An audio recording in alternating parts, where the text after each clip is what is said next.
Hey guys, hey lady، من می هستم. خیلی خوش اومدیم به چنل خودتون.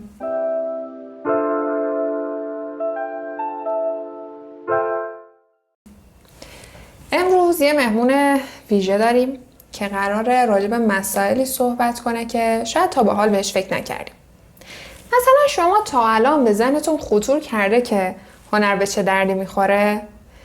یه قطعه شعر تا حالا تونسته که نون بپزه؟ یا اینکه یه تابلوی نقاشی راه هم بسازه؟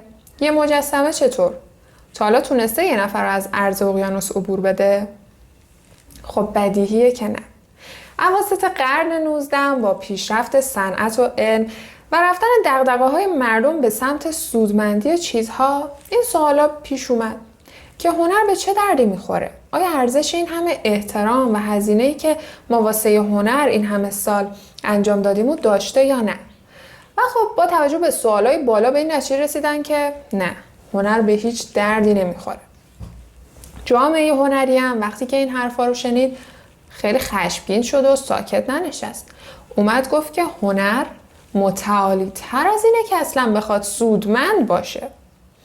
هنر در جای بالاتر و برتر از این دلنگرانی های خرد و کوچیک شما جا میگیره. بله، هنر برای خود هنره. اما متاسفانه این روی کرد یه سوء تفاهم بسیار غم انگیزه از کاری که هنر میتونه واسه ما انجام بده. ما آدما واسه اینکه یه زندگی خوب داشته باشیم، واسه اینکه بهتر زندگی کنیم که فقط به حباب لامپ و راه آهن و بورس که نیاز نداریم. ما نیاز داریم که به وقت دلواپسی آروم بشیم، به وقت ناراحتی یه چیزی ما رو تسلا بده، یه امید تازه‌ای به ما داده بشه، افق‌های گسترده تری پیش چشممون گشوده بشه. تمام کارهایی که یک ابزار بسیار کارآمد به اسم هنر واسه اون وجود داره. واسه اینکه ما یه نگاه منصفانه به هنر داشته باشیم، باید ببینیم که قبل از قرن 19 هنر چه کاربردی توی زندگی مردم داشته. هنر دقیقاً وسیله‌ای بوده که به وقت ناراحتی آدما رو آروم می‌کرده، بهشون قوت قلب میداده، قلباشون رو گرم و روشن می‌کرده، حکمت رو بهشون آموزش میداده، بهشون کمک می‌کرده که خوب زندگی کنن و حتی خوبم بمیرن. و نکات مهم رو توی یه پوشش اغواگرانه بهشون میداده که به جنگ سردی قلباشون بره. هنرمندا هم وقتی که اومدن گفتن که هنر واسه خود هنره و هنر خیلی متعالیه، در واقع فقط میخواستن که از هنر در برابر این یورش‌های ناعادلانه محافظت کنن. گرچه سبب شد که هنر یه خورده ضعیف بشه و اون جایگاه واقعی که باید توی زندگی ما داشته باشه، گرچه به نظرم الانم داره، ولی خب شاید ما ندانسته بیایم از این جایگاهش استفاده کنیم. مثلا همه ما میدونیم که چه آهنگی گوش بدیم که حالمون خوب بشه. حالا وقتشه که بریم با مهمون برنامه‌مون آشنا بشیم. اجازه بدین که مهمون برنامه رو دعوت کنم. تدنگ! کتاب هنر به روایت مدرسه دو باطن، ترجمه خانم طناز لایه.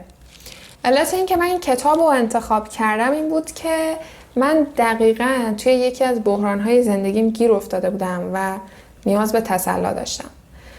رفتم کتاب فروشی، کتابا رو همینجوری ورق می‌زدم و این کتاب رو پیدا کردم. خوشبختانه چند صفحه‌شو که خوندم خیلی حس خوبی به من داد و بعد از اینکه کامل تمامش کردم دیدم که چقدر نکته ناب و جدید داره و یک افق دید وسیع‌تری به من داد. کلا اینجوری هم که وقتی یه چیز خیلی جالب و خوب میخونم دوست دارم که با بقیه هم به اشتراک بذارم و الانم به خاطر همین اینجا و با شما به اشتراکش گذاشتم. امیدوارم که شما هم دوست داشته باشین و حتما به هم بگین که دوست داشتین یا نه، که اگه دوست ندارین که دیگه نذارم، چون که من خودم احساس میکنم که خیلی این چیزا جالب و جذابه، شاید واسه شما جذاب نباشه. دیگه این که یکی دو بخش دیگه‌ش هم که خیلی فوق‌العاده بود، طوری بود که اینجوری بودم که من اصلاً تا به حال به این فکر نکردم.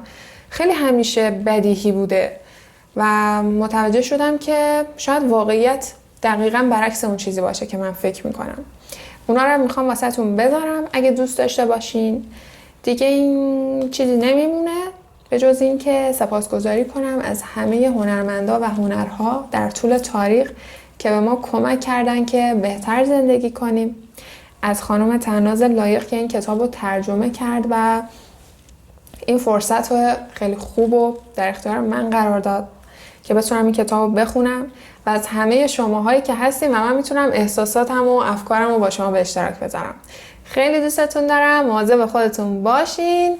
بای بای.